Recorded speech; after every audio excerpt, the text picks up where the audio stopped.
Jake opened his eyes slowly, blinking against a bright white light above his head. His body felt heavy, like something was pressing him down. His chest ached, his arms felt numb, and his head was spinning. He tried to sit up, but his body refused to move. For a moment, he thought he was dead, floating somewhere between life and darkness. But then, a strange voice broke the silence. Soft and echoing. "Relax, you're safe now," it said. Jake turned his head slowly toward the sound. His eyes widened as he saw her standing there tall, thin, and not human. Her skin was smooth and pale blue. Almost glowing under the soft lights, she had no hair. But small white dots moved gently across her forehead like stars in the night sky. She wore a long white robe that looked like a doctor's coat, but with symbols Jake didn't understand. And her eyes, large silver, with no pupils, watched him calmly. Jake opened his mouth to speak, but coughed instead. His throat felt dry, like he had swallowed sand. "What? Where?" He managed to whisper. "You're on the medical deck," the alien nurse replied. Stepping closer, there was an explosion. A crash. "You were badly hurt." She placed her hand on his chest, and he felt a warm buzz run through his skin. "You are lucky to be alive," she added. Jake didn't feel lucky. He felt confused and scared. The last thing he remembered was the battle, loud gunfire, and the sky burning red. Then the ground vanished, and everything went black. He looked around the room. It was clean, cold, and filled with machines that beeped softly. Some screens showed strange shapes and colors he didn't recognize. Tubes ran from his arms into small glowing tanks beside the bed. He was clearly on a ship, but not a human one. The nurse began to examine him, her long fingers moving across his body. She pressed lightly against his side, then his ribs, then lower. Jake flinched as her hands went down too far. "Hey," he said, trying to pull away, but his arms were still weak, and the straps held him lightly in place. She looked at him with a calm smile. "This is standard procedure," she said. "Don't worry, your body must adjust." Adjust to what? He thought her hands glowed slightly now, and wherever she touched, his skin tingled. It didn't feel like normal healing. It felt like something inside him was changing. "Why do I feel strange?" he asked, his voice shaking. "You were very broken," she replied, still smiling. "We repaired you, improved some things, enhanced others." Jake's heart began to race. "Enhanced," he repeated. He tried again to move, to get up, but his legs were slow, heavy, almost foreign. "Relax," she repeated, her voice soft but firm. "You are almost ready." Ready for what?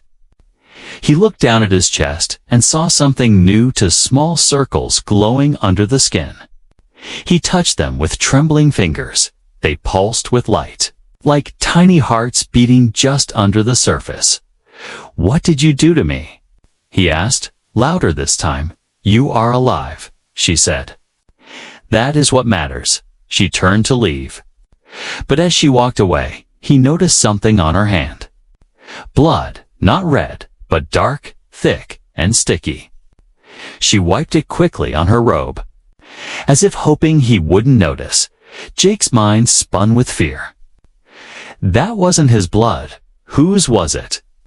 As the door closed behind her, he pulled at the straps again.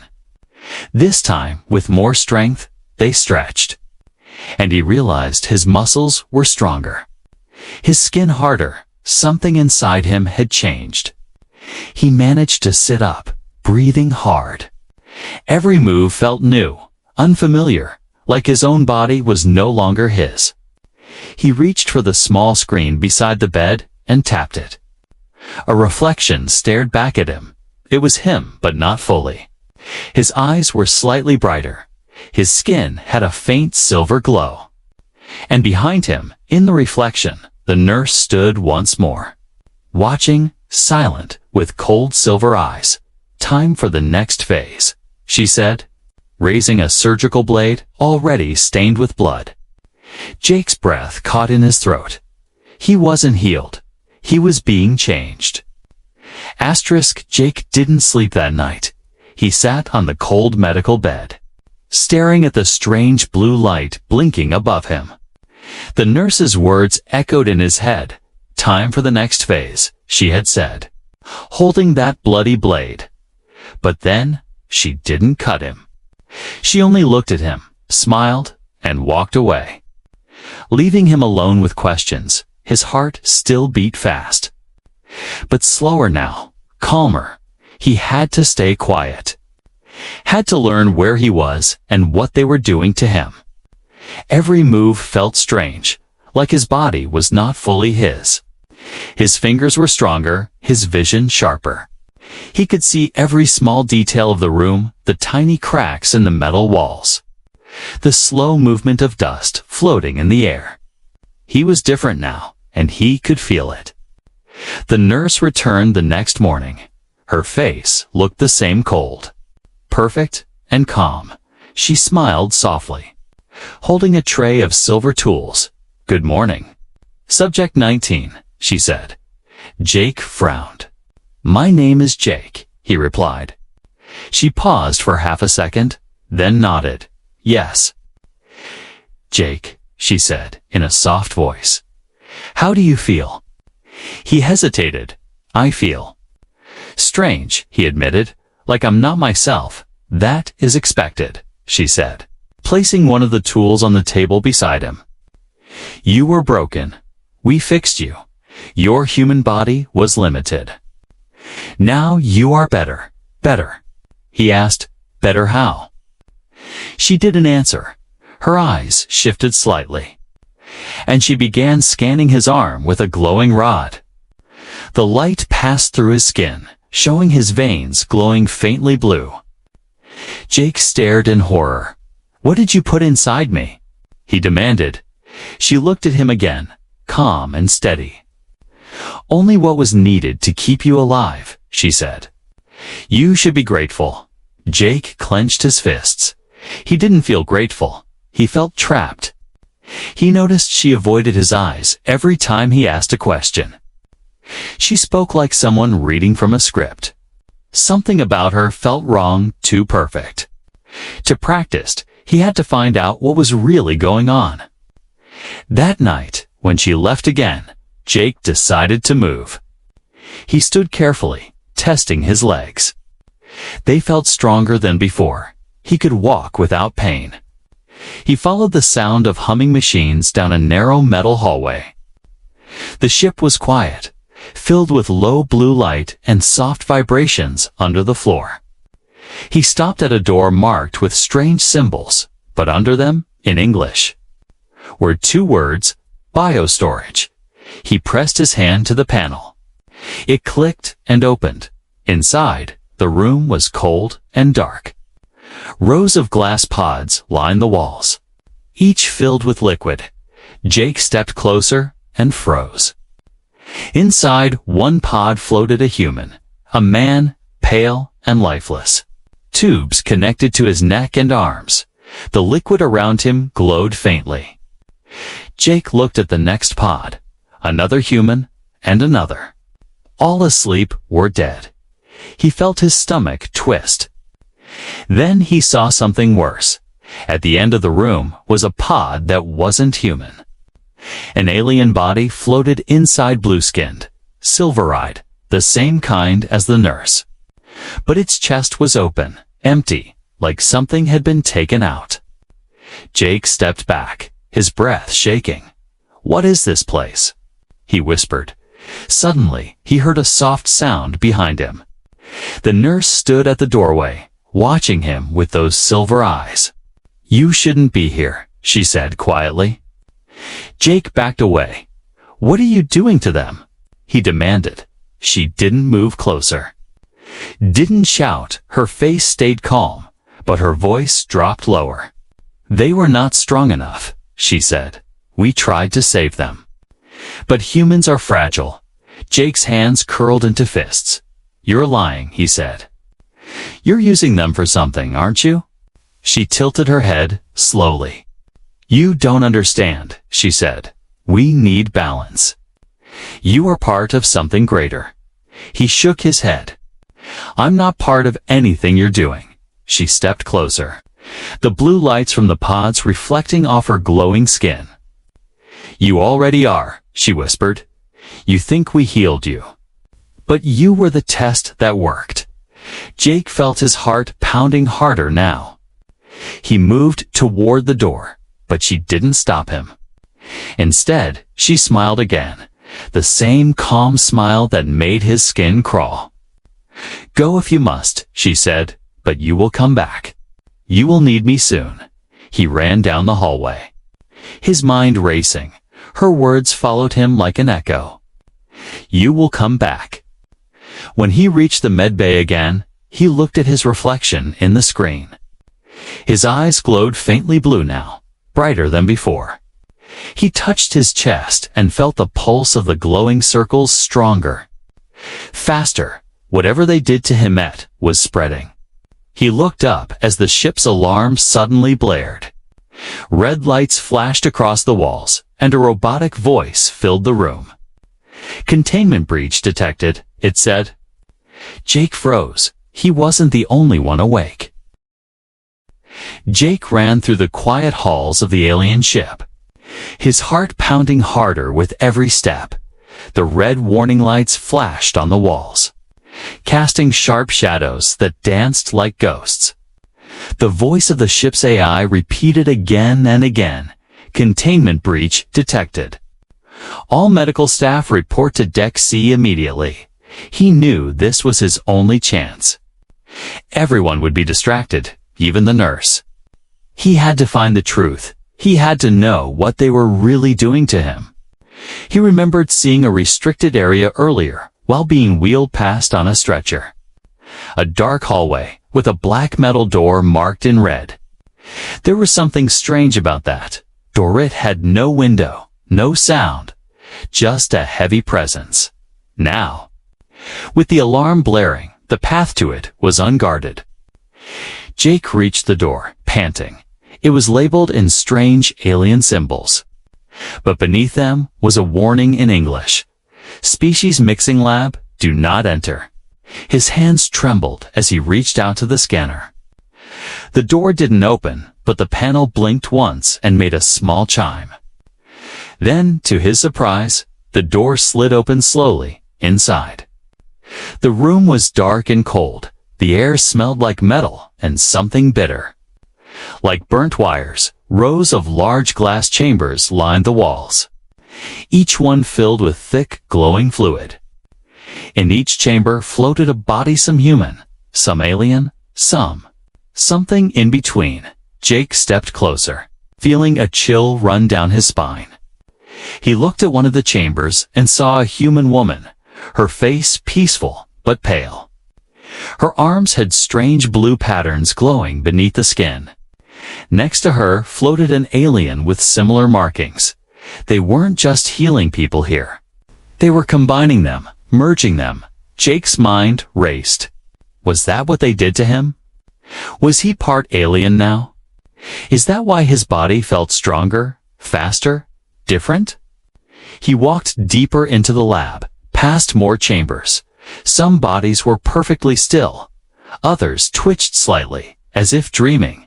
Suddenly, he heard a sound, a whisper, so soft he thought he imagined it. "Hey, you." Jake turned quickly, his eyes scanning the room. Then he saw one of the chambers had a crack on the glass. Inside floated a young man, his eyes open wide, staring at Jake. The man's lips moved slowly. She said, "Relax too," the man whispered. Then coughed blood into the fluid. His body shook once, then went still. Jake took a step back, shocked. Who was he? Another test subject. How many others were there like Jake? Suddenly, the door behind him closed with a loud hiss. Jake spun around, and there she was, the alien nurse. standing in the dark. Her silver eyes glowed like moonlight, calm and unblinking. "You weren't supposed to see this," she said softly. Jake clenched his fists. "You lied to me," he said. "You said you were healing us." She stepped closer. Her long fingers folded in front of her. "We were healing you," she said. "But healing means more than just repair. It means progress. Evolution." Jake shook his head. "This isn't evolution," he said. "This is control. These people. They didn't choose this." The nurse didn't look angry. She looked almost sad. "We offered them a better future," she said. But not all could handle the change. Jake looked at the cracked chamber again. It's the dead man floating inside. "Then why are you still doing it?" he asked. She tilted her head. "Because one of them survived," she said. "You?" Jake's stomach twisted. "I didn't survive," he said. "You changed me." Without asking, she stepped even closer, now only a few feet from him. "You are stronger than any human we found," she said. "You are what comes next." He backed away slowly. Looking for a way out, the door was sealed tight. "No control panel on the inside. You can't keep me here," he said. "I'm not your experiment." The nurse raised one hand. And a wall panel behind her slid open. Beyond it was a dark tunnel, leading deeper into the ship. "You're free to go, if that's what you wish," she said. "But every step you take now, you take as something new." Jake hesitated. Could he trust her? Or was this just another part of the test?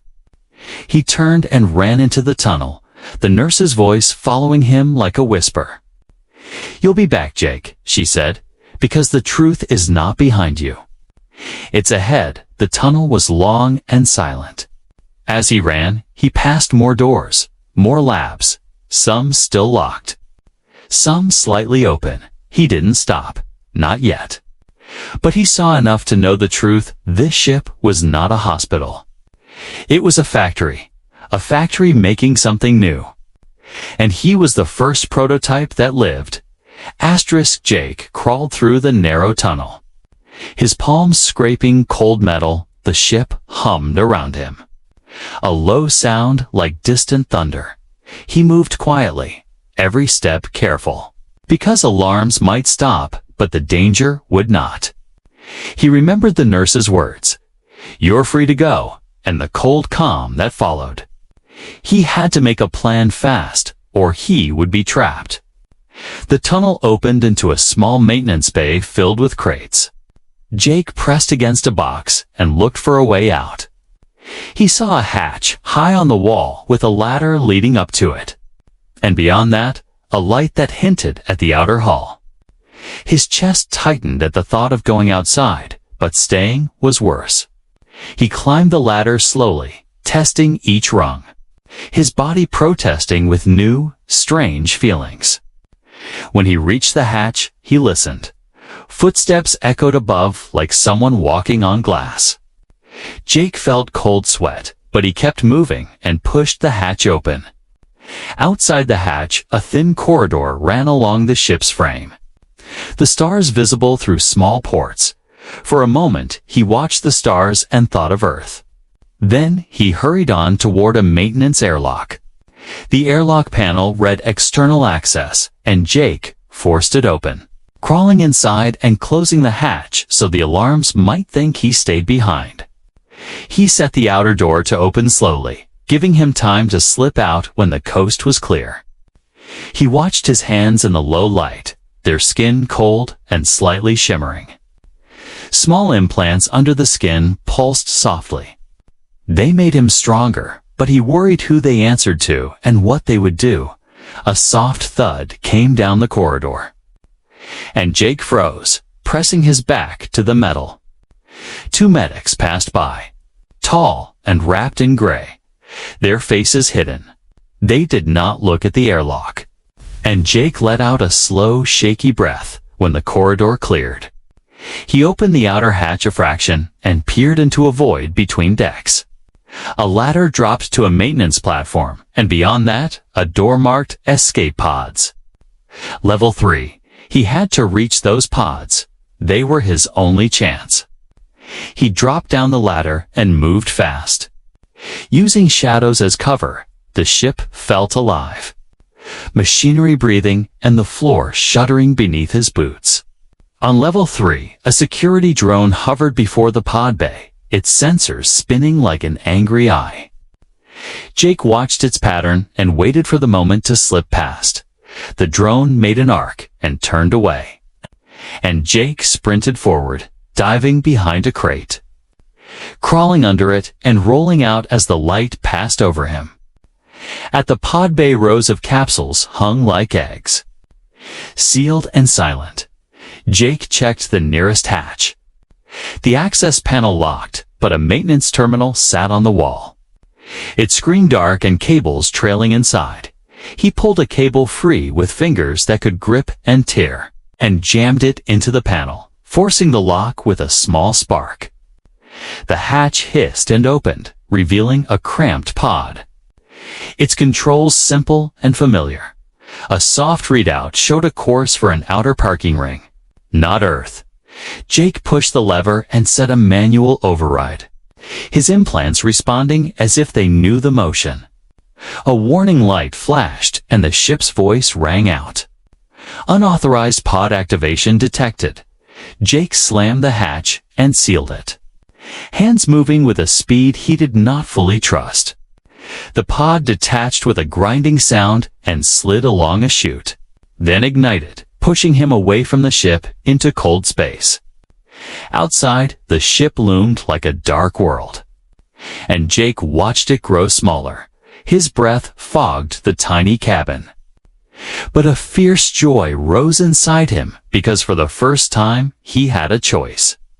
The pod's console blinked with a map, and a red dot pulsed at a small unknown planet in the path. He set course for that dot, hoping it had air and people and maybe help. As the pod fell to war, the planet Jake studied his hands and felt a new certainty.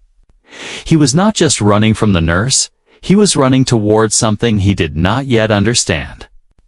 The implants under his skin had saved him, but they might be the key to what came next. He closed his eyes and let the pod carry him, holding tight to hope that he could still be human enough to choose his fate and fight for himself. The escape pod drifted through the stars. Cold and quiet, Jake sat inside, staring at the screen, watching the alien ship shrink into the blackness. He had escaped, but not untouched. He could feel the change in his body more than ever. His vision was sharper, his breath slower, his heartbeat quieter. It was like something inside him had been rewritten. The pod's guidance system beeped, showing a nearby orbiting station. He tapped the screen and found something at a docking schedule already logged in his name. He hadn't entered it. Someone, or something, had planned for him to leave. The pod docked with a smooth hiss, and the hatch opened automatically. Jake stepped out into a dim hallway. The walls dark gray and covered with alien text. The air was dry and silent. Like a forgotten place between worlds, he walked slowly, following blinking lights down a curved corridor. Then he heard voices. He ducked behind a support beam and listened. Two figures stood ahead. One was the alien nurse, calm and cold as ever. The other was him. Jake's breath caught in his throat. It was his face, his voice, his body standing there, alive and speaking. "I followed the subject," the copy said. "He's adapting faster than we expected." The nurse nodded slowly. "Then the merge was successful," she replied. "The human version is stable." Jake backed away slowly, heart racing. It wasn't just him anymore. He had been copied, cloned, or worse. He turned and ran down a side corridor, boots slamming against the metal floor. Every corner looked the same, but his feet carried him as if guided. He entered a large chamber and froze.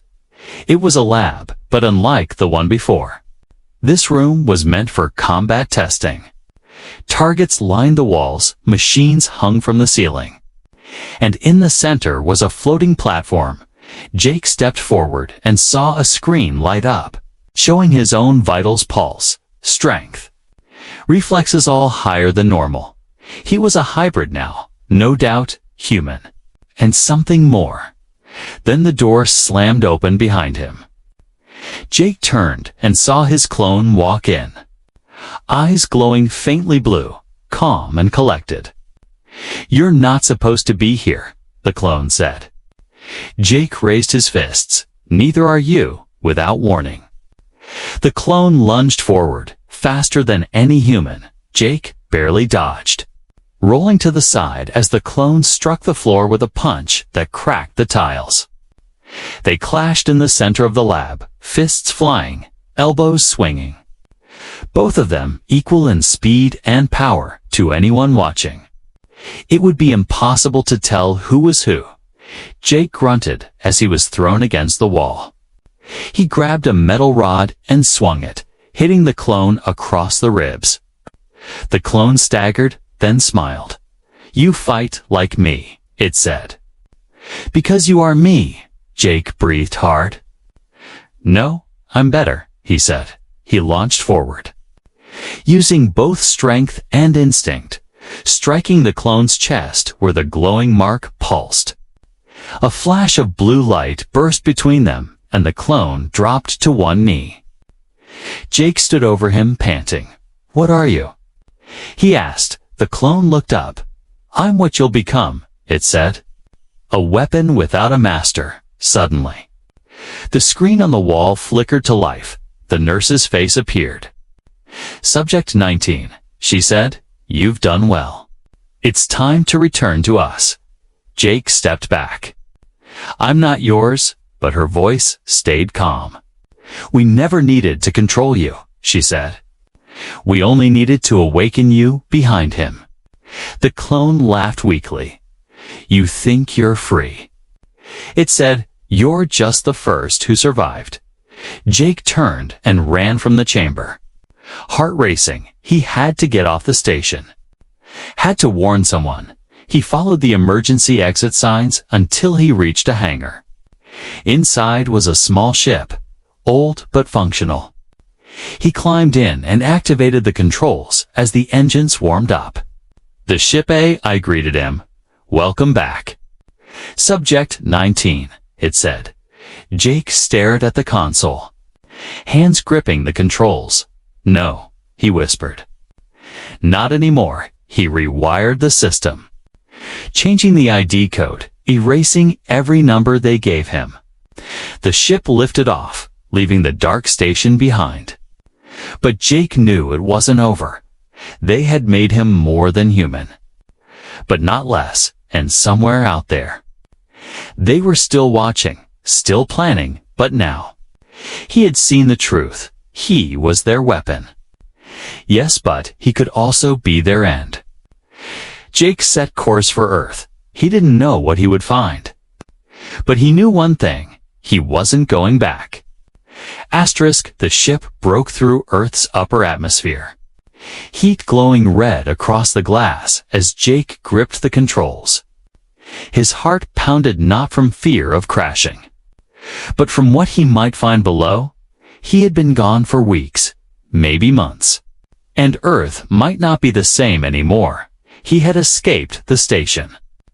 Escaped the nurse, escaped the clone, but something inside him still pulsed. Still whispered, still connected him to them. The ship's AI gave a calm update. Descent complete. Landing site prepared. Jake didn't answer. He stared at the land below. Wide forests and shining structures stretched out like a new world. Earth. But not the one he remembered. He landed in what used to be a city. Tall buildings still stood. But between them grew vines with glowing leaves. Blue crystals floated above the streets, humming softly as Jake stepped out of the ship. He saw the humans walking peacefully beneath the alien sky. They looked healthy, calm, even happy. But they all had one thing in common: glowing marks on their necks or arms. Just like his, he walked slowly through the crowd. Unnoticed, no one screamed, no one ran. Children played with alien toys that floated in the air. Old men and women meditated beneath silver trees. It looked like peace, but Jake felt only danger. Then he saw them, the nurses, 5 of them. Standing tall in the town square, their skin shimmered blue, and their eyes reflected the sun like silver coins. They moved slowly, offering touches to people, whispers of healing and calm. And the people welcomed them. Jake clenched his fists. These were the same nurses who had taken him, changed him, lied to him. Now they were here, blending into society like protectors. But he knew the truth: they weren't saving anyone. They were remaking them, piece by piece. He stepped into a shaded alley and opened a comlink on his wrist. Anyone listening? This is Jake, formerly Subject 19, if you can hear me. Earth is compromised. The nurses are here, and they're changing everyone. The signal flickered. Weak and static-filled, no response. He sighed and stepped back into the street, determined to find proof. Then he saw her. The nurse from the ship, the one who first said relax. She stood under a tree, holding a human baby in her arms. The baby cooed and giggled, but its eyes glowed silver blue. Jake's breath caught. This was not just a takeover. It was something deeper. They were not just changing bodies. They were changing generations. He walked toward her slowly. The nurse turned and met his eyes, calm as ever. Jake, she said, you made it. You were always meant to come home. This isn't home, he replied, voice low. You're changing them, all of them, turning them into something else. We're helping them, she said, smiling gently. Look around. No war, no hunger, no sickness. They are stronger, happier, better. Jake shook his head. You didn't ask them, he said. You just did it. Like you did to me. The nurse tilted her head. You survived, didn't you? And now, you're more than human. I never asked for it. Jake replied. He looked down at the baby, its tiny hands glowing softly. Does he even know what he is? He will, the nurse said, and he will thank us. Like you will one day. Jake backed away, heart pounding. He had to do something, anything, to stop this, to wake people up. But he didn't even know who to trust anymore. He found an old broadcast tower on a nearby hill, its frame still standing. Inside, the panels were dusty but working. He connected his wrist to the main system. His hands shook as he activated the mic. This is Jake, he said again. If you're human, if you remember Earth before the blue light, listen to me. They are not saving us. They're replacing us, one touch at a time. One generation at a time. They will take your mind, your blood, your will, and call it healing. The signal went out wide. Maybe someone would hear it. Maybe no one would. But Jake had to try. As he stepped out of the tower, he saw ships in the sky, small and silent. More nurses were arriving. The change was spreading. Jake looked at his reflection and puddled his eyes. His skin, his scars. He was part of it now. But he was still him, still fighting. He clenched his fists and walked back into the glowing city. The war wasn't over. It was just beginning. Jake moved through the glowing city with purpose in his step and fire in his chest. The people looked peaceful, unaware of what was happening around them. They smiled at the alien nurses, welcomed their gentle touches, and thanked them for healing. But Jake saw what they couldn't. Every touch changed them. Every soft word rewrote something inside. They were no longer just human, they were becoming something else. Something controlled. He had made his broadcast. And now he waited. Would anyone hear it? Would anyone fight? Or was he already too late? As he turned a corner, he found a familiar face, Officer Ramos, a soldier he had served with before the war. Jake called his name, and Ramos looked up, blinking slowly. "Jake," he said, unsure at first. Then his eyes glowed faintly, and his tone changed. "You should not be here," he said quietly. "They told us you were unstable." Jake took a step back. "I'm not the one who changed sides," he said. "You were a fighter, Ramos. You wouldn't have let them in." "Not like this." Ramos lowered his voice. "They promised peace," he whispered. "No more hunger, no more war." Jake stared at him. "But at what cost?" He asked. "Your freedom? Your memories? Your will?" Ramos looked down, then walked away without another word. Jake felt the weight in his chest grow heavier. He wasn't just fighting aliens anymore. He was fighting his own people, those who had already accepted the gift. He knew it was time to end this, one way or another. He had seen one of the command spires on the edge of the city, tall and covered in silver plates. It connected directly to the nurse network, if he could destroy it.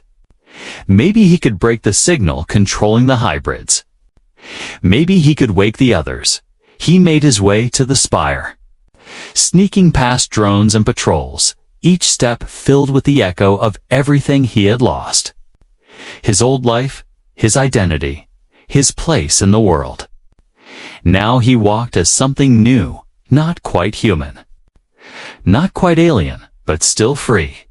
The spire doors opened for him, almost like they were expecting him. Inside, it was quiet, glowing with pale blue light. And at the center stood the nurse, the same one who had touched him first. She turned as he entered, holding a small control orb in her hand. "Jake," she said softly. "I hoped you'd come." He stopped a few feet away. Fists clenched. "It's over," he said. "I won't let you control Earth." She tilted her head. "Control." She repeated, "No. We guided, we elevated. You are the proof. You became something stronger." Jake stepped closer. "I became something broken," he said. "I didn't ask for this." The nurse's silver eyes blinked slowly. "But now you have a choice," she said. "Destroy the spire, and lose everything we've given, or take your place beside us. Lead the others. Guide the next step in evolution." Jake looked at the orb glowing in her hand. He knew what it was. It held the connection to the hive. The signal that whispered inside the minds of those marked. Destroy it, and the influence would vanish. But so would the gifts, the strength, the healing, the speed. He would go back to being just human, and maybe die from what had been done to him. He stepped forward, the nurse watching him calmly. "You said I was your first success," he said. "I survived. I adapted." "Yes," she replied. "You were chosen." "Then I choose," Jake said. Reaching out, the nurse smiled, thinking he would take the orb, but instead, he pulled a small device from his belt-hand explosive charge and slammed it against the orb. The nurse's eyes widened. "No," she began, but the blast erupted. Bright and silent, Jake was thrown back. The room shaking, the signal broken, all across the city. People gasped. Blinking as if waking from a deep dream, the glow in their eyes faded. The nurses looked around, confused, disconnected. For the first time, they were silent. Jake lay on the floor, smoke around him, his body burned. The implants fading, his vision dimmed. The nurse knelt beside him, wounded but still alive. "You could have ruled," she whispered. Jake smiled weakly. "I'd rather be human," he said. Then his world went dark.